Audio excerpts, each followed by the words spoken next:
Pourquoi et comment arrêter de procrastiner? C'est le sujet dont on va parler dans cet épisode de OBT. On va voir qu'en fait, qu'est-ce qui fait qu'on procrastine vraiment? Voir si c'est uniquement un problème de volonté ou est-ce que c'est un mythe? On verra effectivement aussi si la neurochimie vient faire son apparition dans ce bazar-là. Je vous expliquerai ce que c'est. Et on verra évidemment un plan d'action à mettre en place pour arrêter de procrastiner. Il y a plein de méthodes pour arrêter de procrastiner, mais ce qui est important, c'est de comprendre pourquoi on procrastine et du coup, derrière, quelles actions à mettre en place pour éviter de procrastiner sur tel ou tel projet. Et ça va être valable dans la vie pro ou dans la vie perso. Juste avant de commencer l'épisode, si vous pouviez vous abonner, vous êtes évidemment libre de le faire, mais ça nous ferait un grand plaisir. Ça montrerait aux plateformes de podcast que vous aimez le contenu qu'on vous partage, et nous, ça nous donne évidemment de la motivation pour continuer. Sans plus attendre, on va voir pourquoi et comment arrêter de procrastiner. Bienvenue dans OBT. Ici, avec Pascal, on prend la productivité à contre-courant. Pas de leçon de morale. On discute, on partage nos méthodes, nos galères aussi, et surtout, on dézingue la culpabilité que vous balancent tous les gourous du « fais plus, dors moins ». Le but, que vous passiez un bon moment et que vous ayez envie de passer à l'action, tranquillement, à votre rythme. C'est super bien présenté, Kev. Ce que je vous propose, c'est qu'on attaque tout de suite. Salut, c'est Pascal Dumont. On parle procrastination dans cet épisode. Et on va voir pourquoi on remet à demain, et aussi comment s'en sortir, évidemment, de ça. Très souvent, on entend « Ah, je le ferai demain, j'attends d'être dans le bon état d'esprit. Ah, mais je commence lundi », notamment les régimes, par exemple. Donc, on connaît tous, évidemment, ces petites phrases. On sait tous ce qu'elles cachent. Enfin, j'imagine qu'on sait ce qu'elles cachent. La procrastination, c'est universel. Elle touche les étudiants, les entrepreneurs, les managers, les créatifs, bref. Elle existait déjà du temps de Platon, qui parlait, lui, d'acrasie. C'est un comportement paradoxal où on agit, en fait, contre ses propres intérêts en toute conscience. Et ça, c'est extraordinaire. Mais ce qu'on ne dit pas assez, c'est que procrastiner, ça ne veut pas forcément dire être paresseux. En fait, c'est un mécanisme qui est psychologiquement complexe, avec des causes bien précises, et donc des solutions bien précises et qu'on verra. Et l'idée dans cet épisode, c'est de ne pas vous faire la morale, je suis pas là pour ça, moi, ça m'est égal. Mais on va surtout comprendre pourquoi vous procrastinez, et à partir de là, on va construire un plan d'action qui va vraiment tenir la route pour vous sortir de cette procrastination. Alors déjà, pourquoi on procrastine vraiment? C'est pas un problème de volonté, ça c'est le premier mythe que je veux démolir. La procrastination, c'est pas un défaut de caractère. C'est pas parce que on se sent faible, on se sent feignant, on est désorganisé. Il y a les recherches en sciences cognitives qui sont claires là-dessus. La procrastination, c'est avant tout un problème de régulation émotionnelle. Et il y a le psychologue Piers Steel, qui est un des chercheurs d'ailleurs les plus cités sur le sujet, qui définit la procrastination comme le fait d'être, on va dire, de retarder volontairement une tâche malgré la conscience des conséquences négatives. C'est extraordinaire ça quand même. Et ce retard, selon lui, c'est presque toujours déclenché par une émotion négative qui est associée à la tâche. Ennui, anxiété, doute, peur, échec, peur du jugement, etc., etc. Votre cerveau, en fait, il ne fuit pas la tâche, il fuit l'inconfort émotionnel lié à cette tâche. Et donc pour ça, il va chercher une activité de substitution immédiatement gratifiante. Par exemple, scroller sur un téléphone, sur les réseaux, regarder une vidéo, faire une tâche, on va dire, moins importante. Et ça, c'est un mécanisme de défense qui n'est pas forcément lié à un manque de discipline. Ça veut dire qu'il faut se reposer là-dessus en disant je remets tout sur la procrastination et sur ce mécanisme de défense, on est bien d'accord. Mais il y a ce qu'on appelle le fossé intention-action. En sciences cognitives, on parle du gap intention-action, c'est-à-dire que c'est l'écart entre ce qu'on veut faire et ce qu'on fait réellement. Et ce fossé, en fait, il est modulé, on va dire, par 3 facteurs clés. Premier facteur clé, c'est le coût d'entrée. À quel point c'est difficile de démarrer. Ça peut être une tâche floue, une tâche qui est mal définie. Tout ça, ça semble énorme dès le départ et ça a un coût d'entrée très élevé. Et du coup, votre cerveau, il résiste instinctivement. C'est ce que j'appelle aussi l'effet falaise. C'est-à-dire qu'on imagine, on est un petit être humain comme ça, on arrive au pied d'une falaise, on voit qu'il faut gravir la montagne, gravir la falaise, on s'est dit « Oh là là, comment je vais faire ?» Ça, c'est vraiment le coût d'entrée. Après, il y a le coût de maintien. À quel point c'est difficile de continuer. Parce que même quand on démarre, maintenir l'effort dans la durée, c'est souvent un vrai obstacle. Et c'est là, en fait, où il y a beaucoup de personnes qui vont abandonner. Et troisième clé, il y a la distance de la récompense. Combien de temps avant de voir un résultat? Plus la récompense est lointaine, plus le cerveau a du mal à s'y accrocher. Et il est câblé pour privilégier la gratification immédiate. Et ça, c'est ce qu'on appelle le billet de présent. Alors, je vous laisse imaginer les nouvelles générations d'aujourd'hui, et moi, je le vois avec mes enfants. Mes enfants, si je leur demande, vous ferez le test si vous en avez, ou avec des amis à vous qui sont plus jeunes, est-ce que tu préfères avoir 100 euros tout de suite, ou est-ce que tu préfères avoir 300 euros mais dans 2 mois?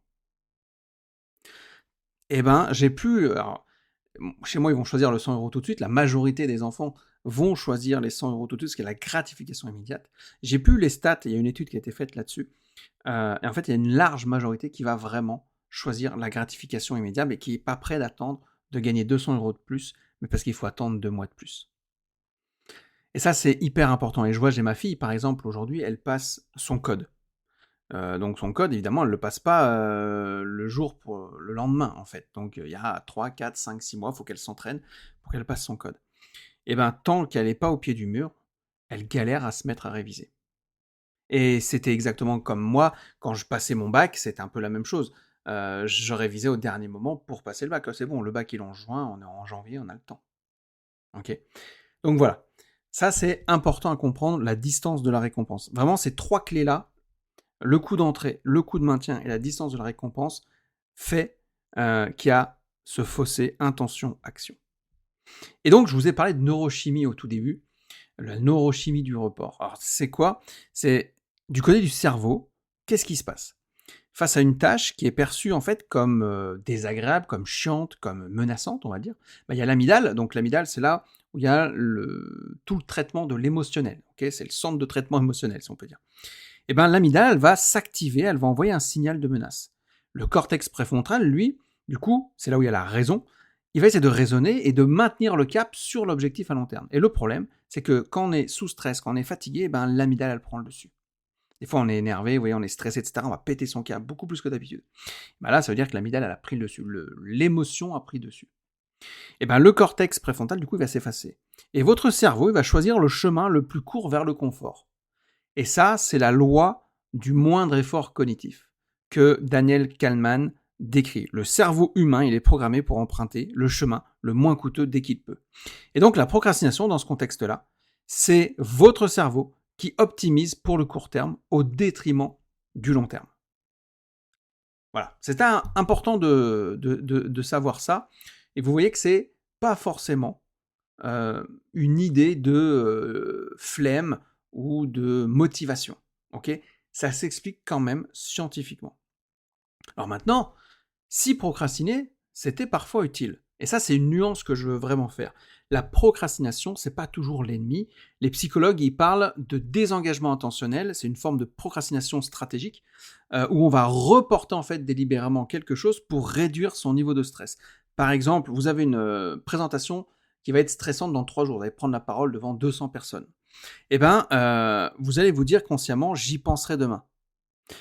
C'est peut-être une façon en fait qui est assez saine pour ne pas vous laisser submerger maintenant. Et de la même façon, certaines décisions gagnent à être reportées.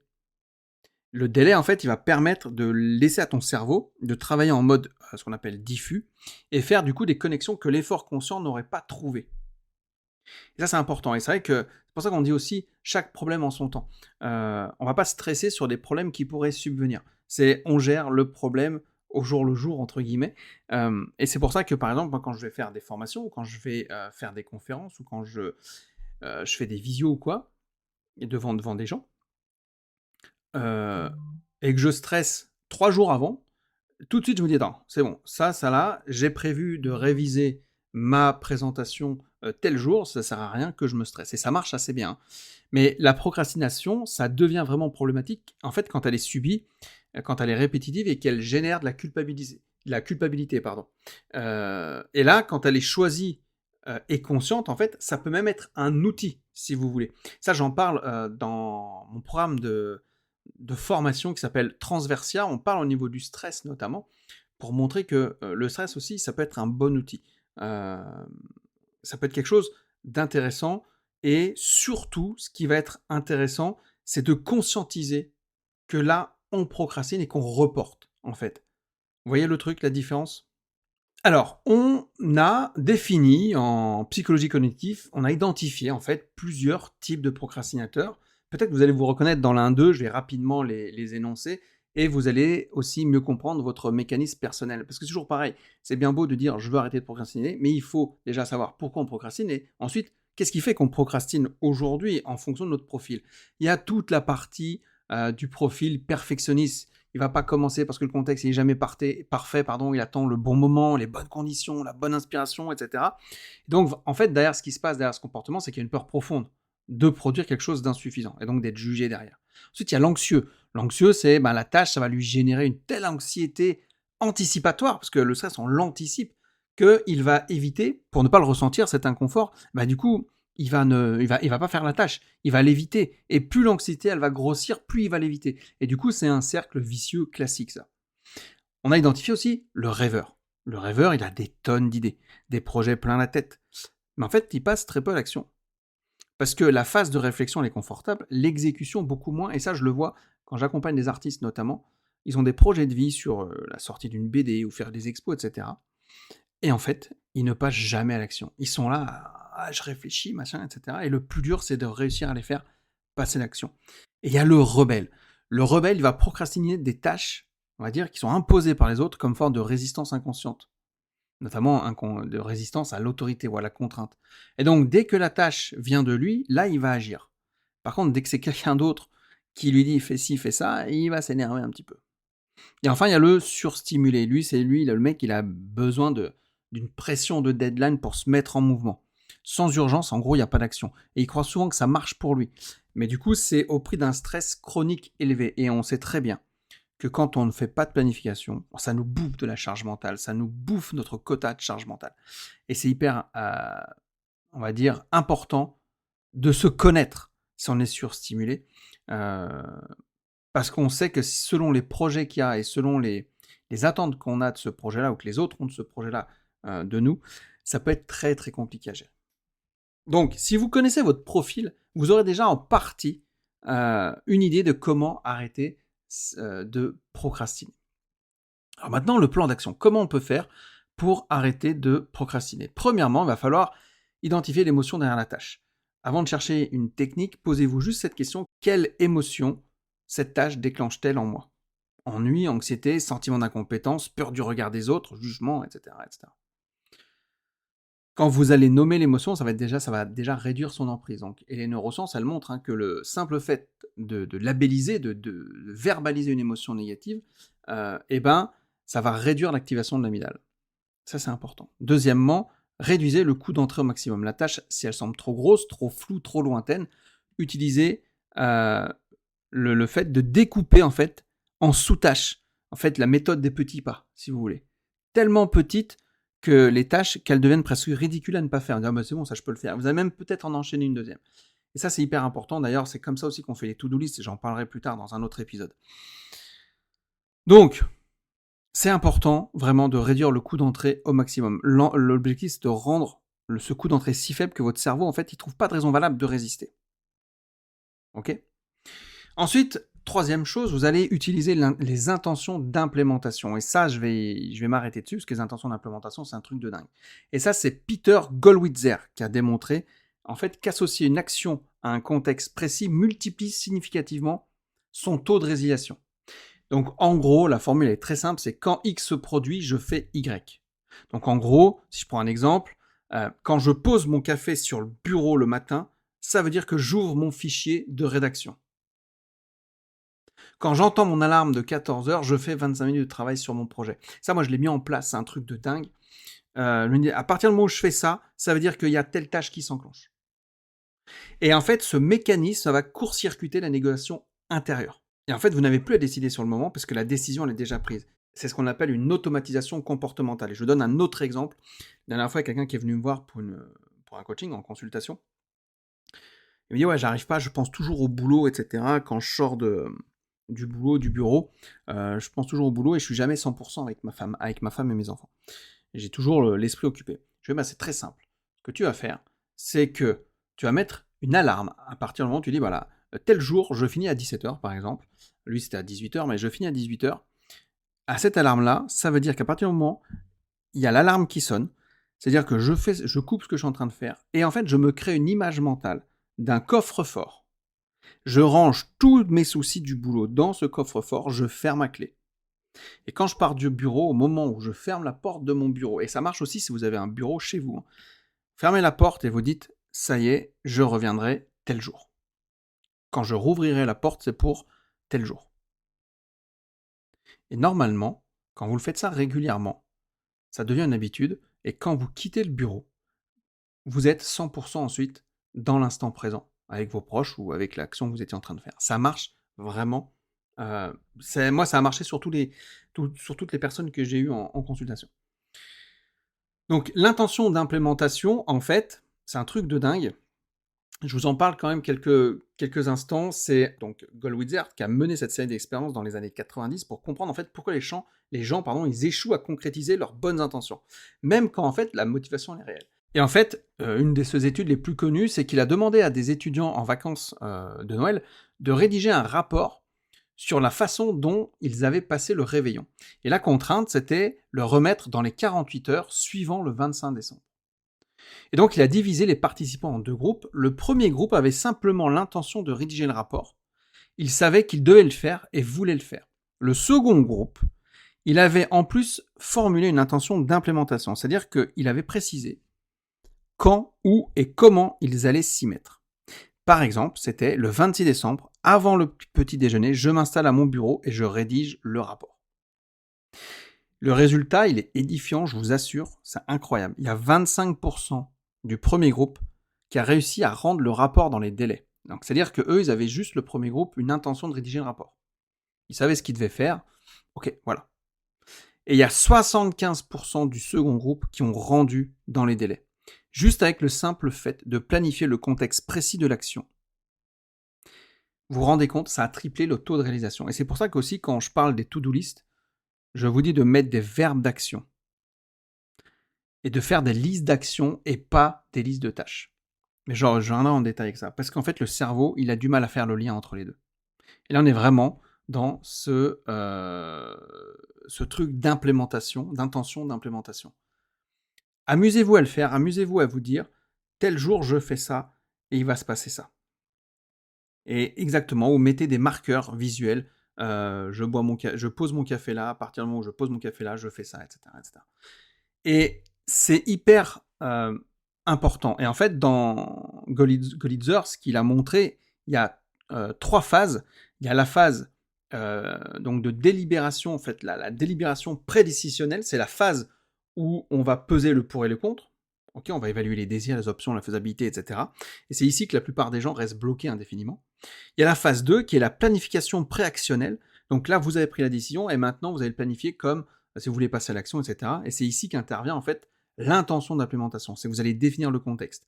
Quand ou si X se produit, alors je fais Y. Et cette formulation, elle crée vraiment une association unique entre le signal externe et un comportement. Et la phase 3, c'est l'action, c'est le déclencheur qui se produit, le comportement il s'enclenche, de façon quasi automatiquement. La 4e phase, j'ai dit qu'il y avait 3 phases, mais il y en a 4, c'est l'évaluation post-actionnelle, c'est-à-dire qu'une fois l'action elle est accomplie, vous allez évaluer le résultat par rapport à votre objectif initial, et du coup cette phase elle alimente la boucle suivante qui est si le résultat est satisfaisant, le comportement se renforce, sinon vous allez devoir ajuster la planification. Et ça pour moi c'est fondamental de comprendre pour savoir comment arrêter en fait de procrastiner. Si jamais j'ai été trop vite un petit peu là dans les explications, l'article du podcast est également en ligne sur le site obt-gestiondutemps.com, vous pourrez aller checker ça et le lire tranquillement. Concrètement, qu'est-ce que ça va changer ? C'est ce que Golitzer a mis en évidence, c'est que la volonté seule ne suffit pas, et ça c'est ce que je vous disais dès le début, c'est ce qui fait la différence, c'est la décision du plan. Plus le contexte déclencheur est spécifique, l'heure, le lieu, la situation, etc., plus le cerveau il peut automatiser le passage à l'action. En d'autres termes, en gros, moins vous allez réfléchir au moment de faire, plus vous aurez de chances de le faire. Voilà. Ça, c'était pour ça que ce troisième point qui était l'implémentation, l'intention d'implémentation, je voulais le parler en détail. On va aller plus vite sur les autres points. Le quatrième point, donc, pour arrêter de procrastiner, c'est de rapprocher cette fameuse récompense, parce qu'on a vu, votre cerveau il a du mal à se motiver pour une récompense dans 6 mois. Donc, ça va être de créer des jalons intermédiaires pour avoir des récompenses rapprochées.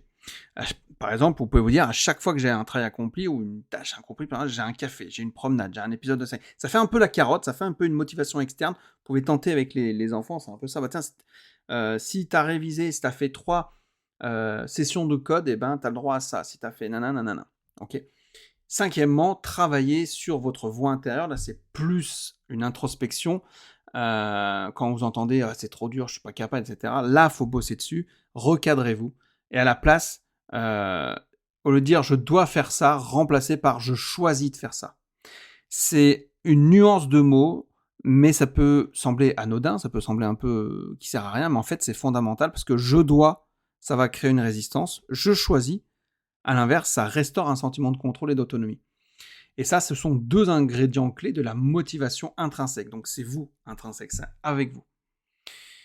Point numéro 6, utiliser la règle des 2 minutes. Ça a été popularisé avec la méthode GTD. J'ai plus le nom de la personne, je crois que c'est David Allen, je crois, il me semble.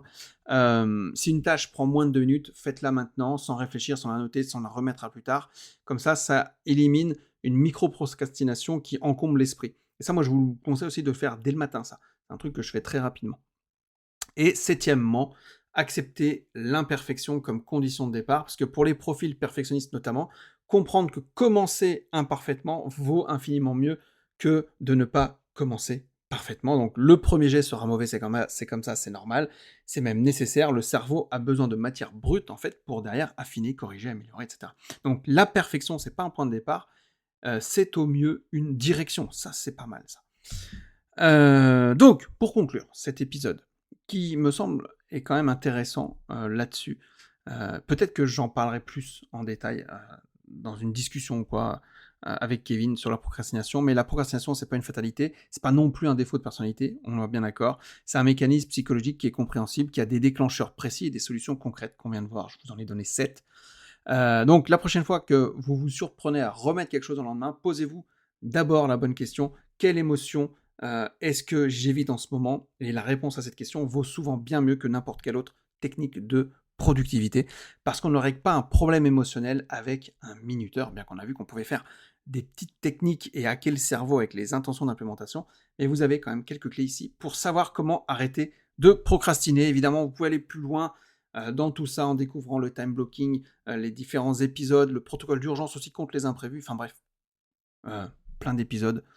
Et pour aller plus loin, évidemment, il y a toujours le système timer, c'est vraiment l'accompagnement de la formation qui vous veut, si vous voulez qu'on vous accompagne à mettre en place des actions qui sont concrètes, qui sont adaptées à votre réalité, parce que dedans, on va vous faire prendre conscience vraiment de votre relation au temps, de comment y faire face pour retrouver enfin une sérénité et du temps avec vos proches. C'est pas un empilement d'outils. On utilise tous les outils qui sont à notre disposition, mais on les utilise de la bonne façon pour vous et de façon personnalisée. C'est ça qui est important. C'est qu'on vous explique comment les utiliser en fonction de votre personnalité, en fonction de votre perception que vous avez du temps, etc., etc. Ce qu'aucune formation de productivité ne fait. En tout cas, je ne l'ai pas encore vu. Et puis sinon, il y a toujours la possibilité de s'inscrire à mes formations, pour le coup, sur Annecy en gestion du temps, soit en présentiel, ou même dans toute la France d'ailleurs, via mon organisme de formation. Et en plus, les formations, elles sont financées jusqu'à 100% par les OPCO, parce que mon organisme de formation est certifié Calliope. Voilà ce que j'avais à vous dire. C'était Pascal Dumont pour OBT. Et moi, je vous dis à très bientôt pour un prochain épisode. Ciao!